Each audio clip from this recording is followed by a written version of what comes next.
बिस्मिल्लाहिर्रहमानिर्रहीम। अस्सलाम वालेकुम नाज़रीन, आप यूट्यूब चैनल देख रहे हैं, मैं इमरान खान हूँ। नाज़रीन, जंगबंदी एक बहुत बड़ी कामयाबी है और पाकिस्तान ने इसमें बहुत कोशिश भी की है। पहले दिन से मैं ये बात कह रहा हूँ कि पाकिस्तान को हर हाल में जानिबदार बनने की बजाय सिर्फ जंग को रोकना चाहिए। कल के दिन में पाकिस्तान में ये पैगामात भिजवाए गए, पाकिस्तान की मीडिया को मजबूर किया गया पाकिस्तान की एस्टेब्लिशमेंट की जानिब से कि वो एंटी ईरान बयानिया अब बनाए और ईरानी सहाफ़ियों को मीडिया पे लेने से भी मना किया। ऐसा लगता था कि कल पाकिस्तान की गवर्नमेंट और पाकिस्तान की एस्टेब्लिशमेंट बहुत मायूस हो चुकी है और वो ये फैसला कर चुके हैं कि अब उन्हें बिलाखिर वही करना पड़ेगा जिसके लिए उनको मजबूर किया जा रहा है। शहबाज शरीफ ने कहा था कि बेगर्स आर नॉट चूजर्स, वो बात ठीक है, लेकिन किस्मत की देवी मेहरबान हुई और अल्लाह ताला का शुक्र है कि दुनिया जंग से खात्मे की तरफ गई और उसमें डोनाल्ड ट्रंप बहुत बड़ी मुसीबत में फंस गया। डोनाल्ड ट्रंप को यूएन में भी सपोर्ट नहीं मिली, अमेरिका के अंदर भी सपोर्ट नहीं मिली। फिर डोनाल्ड ट्रंप को बार बार ये बताया गया कि इस तरीके से वो अपना टारगेट अचीव नहीं कर पाएंगे, बल्कि इसका फायदा ईरान को होगा जो कुछ भी अमेरिका करने जा रहा है। अमेरिका दुनिया में तनहा होता जा रहा था, लिहाजा फिर डोनाल्ड ट्रंप ने पाकिस्तान से दरखास्त की। पाकिस्तान तैयार बैठा था और फौरी तौर पे पाकिस्तान का सारा बयानिया बदल गया और पाकिस्तान के वजीर आजम ने भेजा गया ट्वीट कॉपी पेस्ट कर दिया। ये पाकिस्तान को बहुत बड़ी इज्जत मिल जाती, बल्कि मिली है पाकिस्तान को इज्जत। पाकिस्तान एक बड़ा इंपॉर्टेंट मुल्क है, पाकिस्तान की बड़ी अहमियत है, हम एक एटॉमिक पावर है, हमारे पास एक बड़ी फौज है, एक बड़ा मुल्क है जहां बहुत सारे वसाइल है। 25 करोड़ लोग पाकिस्तान में रहते हैं, कोई छोटा मोटा मुल्क नहीं है, एक बड़ा और तगड़ा मुल्क है। पूरी दुनिया में पाकिस्तानी शहरी रहते हैं, 1 करोड़ के करीब पाकिस्तानी पूरी दुनिया में फैले हुए हैं। तो हम एक आम मुल्क नहीं है, दुनिया के टॉप ममालिक में से एक मुल्क हमारा है। वो अलग बात है कि पाकिस्तान को आगे बढ़ने ही नहीं दिया गया, पाकिस्तान को कमजोर रखा गया, पाकिस्तान को लूटा गया, पाकिस्तान के वसाइल पे कब्जा किया गया और पाकिस्तान में मिलिट्री एस्टेब्लिशमेंट ने कभी स्टेबिलिटी भी नहीं आने दी। बहरहाल शहबाज शरीफ की कॉपी पेस्ट वाली हरकत ने कई किए किराए पे जो है वो पानी फेरा, मगर अच्छी बात यह है कि जंगबंदी हो गई। अब जंगबंदी हो गई है तो फौरी तौर पे पेट्रोलियम मसनूआत की कीमतें नीचे गई हैं। तो पहली उम्मीद तो यह है कि शहबाज शरीफ से कि पेट्रोलियम की जो कीमतों में पाकिस्तान में इन्होंने इजाफा किया था वो फिल फौर वो इजाफा वापस, लेकिन जब इजाफा किया था तो फौरन कर दिया था। हालांकि इन्हें बताया जा रहा था कि पुराना पेट्रोल अभी मार्केट में पड़ा हुआ है, अभी पाइपलाइन में पड़ा हुआ है, आपके पास बहुत सारा पेट्रोल मौजूद है, ये हरकत ना करें। तो इन्होंने कहा नहीं जी, हमने तो आइंदा भी तो खरीदना होता है, तो हम अभी महंगा करेंगे। इन्होंने पहले ही महंगा कर दिया। अब इसी तरह से जब पेट्रोल सस्ता हो रहा है आलमी मंडी में, तो इनको फौरी तौर पर सस्ता करना चाहिए। और याद रहे, इस पूरी जंग के दौरान कभी भी पेट्रोल उतना महंगा नहीं हुआ जितना महंगा इमरान खान साहब के दौरे हुकूमत में हो गया था। लेकिन इमरान खान के दौर में जब उन्होंने इक़्तिदार छोड़ा तब भी जो पेट्रोल की हाईएस्ट प्राइस थी वो 150 रुपए फी लीटर थी। तो आज तो फिर 150 से नीचे जानी चाहिए, क्योंकि अभी तो उससे कम कीमत है पेट्रोलियम मसनूआत की और लगातार नीचे की तरफ जाएगी। तो ये पाकिस्तानियों को इसका बेनिफिट मिलना चाहिए, तभी पाकिस्तानी खुश होंगे और पाकिस्तानी इसको सेलिब्रेट करेंगे। बहरहाल जंगबंदी हो गई। अमेरिका की जानिब से अलग अलग बयान आ रहे हैं कि किसका क्या किरदार था। पाकिस्तान के प्राइम मिनिस्टर ने दोस्त ममालिक का शुक्रिया भी अदा किया, तमाम लोग जिन्होंने इसमें मेहनत की उन सब का शुक्रिया अदा किया। सब एक दूसरे का मुबारकबाद दे रहे हैं, एक दूसरे का शुक्रिया अदा कर रहे हैं। लेकिन सबसे पहले जो शुक्रिया अदा किया जाना चाहिए वो पाकिस्तानी कौम का शुक्रिया अदा किया जाना चाहिए, जिसने पाकिस्तान की हुकूमत को और रजीम को मजबूर किया कि वो जानिबदारी के बजाय जंगबंदी की तरफ आगे बढ़े। ये पाकिस्तानी अवाम का शुक्रिया जो फिरका वारियत में फंसने की बजाय इकट्ठे होकर खड़े हो गए और इन्होंने हर किस्म के इख्तलाफात को पसे पुष्ट डाला और जंगबंदी के लिए दबाव डाला पाकिस्तानी हुकूमत पे। और पाकिस्तान की हुकूमत इसकी कोशिश करती रही, जिसका क्रेडिट हुकूमत को मिलना चाहिए। अमेरिका से अलग अलग किस्म के बयान आ रहे हैं और ये भी दावा किया गया ट्रंप की जानिब से कि जो ईरान को राजी किया गया है वो चाइना की जानिब से राजी किया गया है। यानी अब ये कहा जा रहा है कि चीन भी इसमें एक गारंटी है, यानी चीन की जानिब से भी इसमें एक गारंटी शामिल है कि अब ये जंगबंदी जो है वो लंबी चलेगी और दोबारा लड़ाई नहीं होगी और जो ईरान के मुतालबात हैं उनके ऊपर गौर किया जाएगा और ईरान को बहुत कुछ इसमें मिल भी जाएगा। अमेरिकन बयान दे रहे हैं कि हम जीत गए हैं, हमने तबाही फेर दी है, हमने ईरान की सलाहियत खत्म कर दी है, अब वो कभी भी एटमी कुव्वत नहीं बन सकेगा। वो तो आयतुल्लाह अली खामनाई जब जिंदा थे तो उन्होंने ये फतवा दिया हुआ था कि ईरान कभी भी एटमी कुव्वत नहीं बनेगा, वो तो उन्होंने वैसे भी नहीं बनना था। फिर उन्होंने ये कहा जी कि ईरान ने मिन्नत तरला किया, उसके बाद फिर हमने जंगबंदी की है तो हम बड़े ताकतवर हैं, हमने अपनी ताकत का सिर्फ 10% इस्तेमाल किया, हमने ईरान को मुकम्मल शिकस्त दी है, हमें बहुत बड़ी कामयाबी मिली है। डोनाल्ड ट्रंप ने वो कर दिखाया जो कोई भी अमरीकी सदर कभी भी नहीं कर सका। 40 दिनों के अंदर डोनाल्ड ट्रंप ने करिश्मा करके दिखा दिया।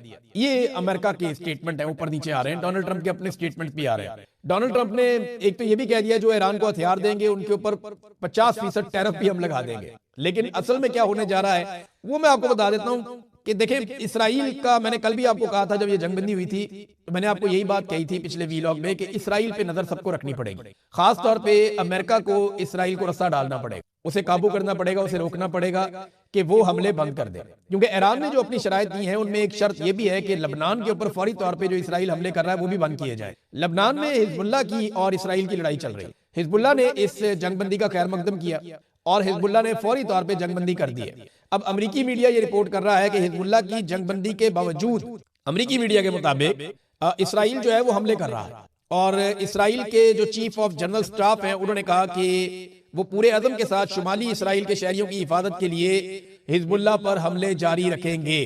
और इस वक्त इसराइल लबनान पे शदीद तरीन हमले कर रहा है और ये हमले बंद करना जंगी शराइत में शामिल था। अब अगर ये शर्त पूरी नहीं की जाती तो फिर ईरान की जो फारस न्यूज एजेंसी है उन्होंने एक दावा किया ईरानी मिलिट्री सोर्सेज की जानिब से कि इस पर ईरान अपने रद्दअमल की तैयारी कर रहा है कि अगर इसराइल बाज नहीं आता और वो लबनान के ऊपर या हिजबुल्लाह के ऊपर लगातार अपने हमले जारी रखता है शहरियों पर, तो फिर ईरान रिटेलिएट करेगा।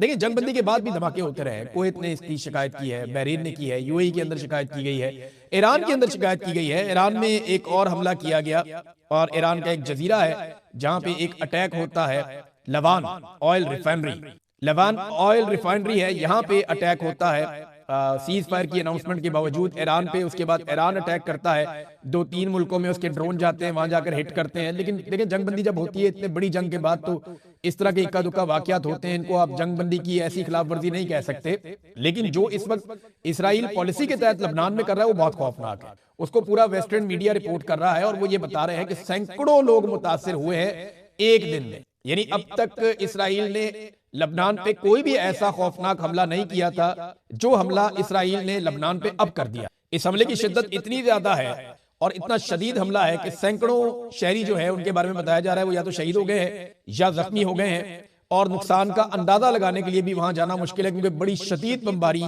इसराइल कर रहा है इस वक्त। ये लबनान से खबरें आ रही हैं। अब इसके ऊपर ईरान रद्दअमल देगा। अमेरिका को फौरी तौर पे इसराइल को रोकना पड़ेगा। अब नाज़रीन आ जाए आबनाए हुर्मुज़ पे। ये वो एक नुक्ता था जहां पे आगे सबके सींग फंस गए। अमेरिका की बड़ी बेइज्जती होती थी अगर आबनाए हुर्मुज़ नहीं खुलती। उधर ईरान जो है वो उसको जकड़ के बैठ गया था, हम इसको नहीं खोलते। अच्छा नाज़रीन, इसमें एक दावा किया जा रहा है कि अब ईरान यहाँ पे पैसा वसूल करेगा। ईरान यहाँ पे $1 फी बैरल लेगा और कोई कहते हैं इसके अलावा भी फीसें होंगी और ये पैसा ईरान अपने इंफ्रास्ट्रक्चर के ऊपर इस्तेमाल करेगा। तो ये सोने की एक चिड़िया है जो उनके हाथ लग गई है और उन्हें आइडिया हो गया कि यहाँ से वो पैसे कमा सकते हैं। एक मिसाल है ना कि कुब्बे को लात मारी, उसका कुब भी निकल गया। तो ये ईरान को एक फायदा है। कुछ आलमी रिपोर्टें हैं वो ये दावा करती हैं कि ईरान यहाँ से $500 अरब का टूल इकट्ठा कर सकता है। अब ये बहुत बड़ी अमाउंट है और अगर इतना पैसा ईरान यहाँ से इकट्ठा कर सकता है तो ये तो ईरान की किस्मत बदल देगा ये पैसा, अगर तो वो ऐसा कर सकता है। और ये आलमी रिपोर्टें हैं, इंटरनेशनल मीडिया में छपी हैं। फाइनेंशियल टाइम्स जो है उन्होंने भी ये बात की है और दीगर अखबारात इस किस्म की बातें छाप रहे हैं। अब इसमें एक जर्नलिस्ट हैं जिनका नाम है जोनाथन कार्ल। उन्होंने डोनाल्ड ट्रंप से आज सुबह बात की और उन्होंने डोनाल्ड ट्रंप से पूछा कि क्या वो ईरानियों की जानिब से आबनाए हुर्मुज़ से गुजरने वाले तमाम बहरी जहाजों पर टोल यानी महसूल वसूल करने के फैसले पर मुत्तफिक हैं। तो उन्होंने मुझे बताया कि टूल वसूल करने के लिए अमेरिका और ईरान का एक मुश्तरका मंसूबा हो सकता है। यानी अमेरिका और ईरान मिलकर वहां से टूल वसूल कर सकते हैं कि अमेरिका भी इसमें से कमा ले, ईरान भी इसमें से कमा ले। तो अरब ममालिक को क्या मिला? बड़ा सवाल तो ये है। लेकिन चले पहले पूरा स्टेटमेंट आप देख लें। हम इसे एक मुश्तरका मंसूबे के तौर पर करने का सोच रहे हैं। ये इसे महफूज बनाने का एक तरीका है और बहुत से दूसरे लोगों से भी महफूज रखने का एक तरीका है। ये एक खूबसूरत चीज है। ये डोनाल्ड ट्रंप ने कहा। कल तक डोनाल्ड ट्रंप ईरान के साथ जंग लड़ रहा था, आज ईरान के साथ मिलकर पैसे कमाने की बात कर रहा है। और ईरान को मुझे नहीं लगता कोई ऐतराज होना चाहिए। अगर तो वहां पे एक इंटरनेशनल मैकेनिज्म के तहत ईरान पैसे बनाता है और वो पैसे ईरान की इकोनॉमी में जाते हैं तो ईरान को क्या फर्क पड़ता है? $500 अरब की बात हो रही है। अगर इसमें से अमेरिका भी अपना हिस्सा ले जाए, ओमान भी अपना हिस्सा ले जाए, तो एक बड़ा शेयर तो ईरान को मिल ही सकता है। अरब ममालिक के लिए मुसीबत बन गई। देखिए, अरब ममालिक जंगबंदी का तो खैर मकदम कर रहे हैं। वो ये कह रहे हैं जी बहुत अच्छी बात है, जंगबंदी हो गई और वो सबको सराह भी रहे हैं, सबका शुक्रिया भी अदा कर रहे हैं। डोनाल्ड ट्रंप का भी उन्होंने शुक्रिया अदा किया, पाकिस्तान का भी उन्होंने शुक्रिया अदा किया। लेकिन एक बात पे आके अरब ममालिक की भी सुई अड़ जाती है। सऊदी अरब की वजारत खारजा ने जो स्टेटमेंट दिया, उन्होंने कहा जी वो चाहते हैं कि आबनाए हुर्मुज़ अक़वाम मुत्तहिदा के कानून बराए समुद्री हुदूद 1982 के तहत खुला रहे। यानी जैसे पहले आबनाए हुर्मुज़ खुली हुई थी बिल्कुल वैसे ही आबनाए हुर्मुज़ खुली रहे और किसी किस्म की बंदिश ना हो कोई वहां पे टोल वसूल ना करे। ईरान ये कह रहा है कि जनाब हम इसको खोलेंगे जरूर, हमारा जब फ्रेमवर्क तैयार हो जाएगा, इत्तफाक राय हो जाएगा मुज़ाकरात के लिए अमेरिका के साथ, तो हम इसको जरूर खोलेंगे आपने हुर्मुज़ को, मगर ये ईरानी फौज के साथ कोऑर्डिनेशन की लाजमी शर्त के तहत होगा। यानी आपने हुर्मुज़ को 2 हफ्ते के लिए हम खोलेंगे, लेकिन शर्त क्या होगी कि ईरानी फौज के साथ ये सारा कोऑर्डिनेटेड होगा और ईरानी फौज की कोऑर्डिनेशन में ये आपने हुर्मुज़ खुलेगा। ऐसा नहीं है कि पहले की तरह ओपन हो जाएगा। वो ईरान ने पहले भी कहा था कि आपने हुर्मुज़ उस शक्ल में कभी वापस नहीं जाएगा जिस शक्ल में किसी दौर में हुआ करता। ईरानी सदर का भी नाज़रीन एक स्टेटमेंट आया, ये स्टेटमेंट भी मैं आपको पढ़ के सुना देता हूं। ईरान के मतलूबा अवामी उसूलों की कबूलियत के साथ ये जंगबंदी हमारे अजीम शहीद कायद खामनाई के खून का समर और तमाम अवाम के मैदान में हाजिर रहने का नतीजा है। वो ये कह रहे हैं कि ये जो हमें कामयाबी मिली है ये हमारी शराइत पे मिली है और इसकी वजह आयतुल्लाह अली खामनाई की शहादत है, उनकी कुर्बानी है और अवाम का इकट्ठे रहना है। आज से भी हम इसी तरह एक दूसरे के साथ खड़े रहेंगे, चाहे वो सफारतकारी का मैदान हो, दिफा का महाज हो, गली कूचों का मंजर हो या खिदमत खलक का शोबा हो। और आखिर में उन्होंने एक नारा लिखा कि हमारा साथ होना ही फतह है। ये ईरान में ट्रेंड भी कर रहा है कि हमारा एक साथ होना हमारी फतह है। ये ईरानी सदर का स्टेटमेंट है और उन्होंने इसको कामयाबी करार दिया ईरानी अवाम की और ईरान की रिजिलियंस की। देखिए ये बात हमें माननी पड़ेगी। डोनाल्ड ट्रंप को मुज़ाकरात की टेबल पे जिस तरीके से आना पड़ा और ईरान की शराइत माननी पड़ी और पाकिस्तान को फेस सेविंग के लिए उसे राब्ता करना पड़ा। पाकिस्तान ने डोनाल्ड ट्रंप को फेस सेविंग ही देनी थी और देनी भी चाहिए थी, क्योंकि जंगबंदी में सबका भला था, सबसे ज्यादा पाकिस्तान का भला था। पाकिस्तान एक गरीब मुल्क है, हम एक बिला वजह की नई मुसीबत में हमें नहीं घिरना चाहिए था। जंगबंदी शानदार चीज है और पाकिस्तान को इसका बहुत फायदा भी होगा। अब पाकिस्तान को ईरान से तेल भी लेना चाहिए, रशिया से तेल भी लेना चाहिए, चीजों को नॉर्मलाइज करना चाहिए। ईरान पे से पाबंदियां उठेंगी तो हमारी जो गैस पाइपलाइन है वो भी आगे बढ़ेगी और पाकिस्तान को इसका बहुत फायदा होगा। पाकिस्तान को फायदा होगा तो हर पाकिस्तानी को फायदा होगा और हर पाकिस्तानी को इस पे खुश होना चाहिए। बस कॉपी पेस्ट वाली हरकतें ना करें, उससे जो है वो सुबकी हो जाती है। आलमी सतह पे पूरा दुनिया का मीडिया जो है वो मजाक उड़ा रहा है। तो पाकिस्तान के प्राइम मिनिस्टर को अपनी नालायकियों से थोड़ा सा गुरेज करना चाहिए। बड़ा मुल्क है, थोड़ी जिम्मेदारी का मुजाहरा करना चाहिए। तो नाज़रीन, अब ऐसा दिखाई देता है कि ये जो डील है इसमें बहुत सारे माली फायदे उठाने की अमेरिका भी कोशिश करेगा, ईरान भी कोशिश करेगा और मुझे उम्मीद है कि मुस्तकिल जंगबंदी हो जाएगी।